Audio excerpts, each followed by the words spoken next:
Hello awesome viewers, how are you all? Welcome back to another video. Guys, in this video we are going to discuss RDD with key value pair using Spark Shell. Okay, first guys, just type Spark Shell, click on enter, Spark Shell, click on enter. Now start the scalar. So let us store key value pair, student.collect. It's an array int of string 101 John, 102 Alice, 103 David. Let's say I want to find out Alice, okay? I'll just add students.lookup of 102. It will give me Alice. If I tell student.lookup of 101, it should give me John. Let's also take a key value pair of word count program, which we have seen in MapReduce here. Text equal to sc.parallelize of list apple, orange, mango, and apple. Click on enter. Let's say I want to do the flat map split of the space. So I want like apple, orange, apple, everything else. Click on enter.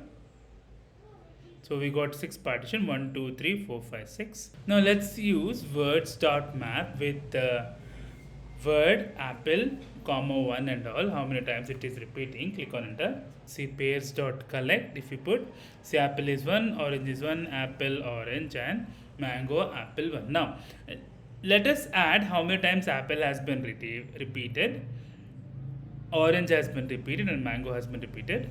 For that we'll use one more function called reduce by key. I'll just add plus there, click on enter. Dot reduce by collect, click on enter.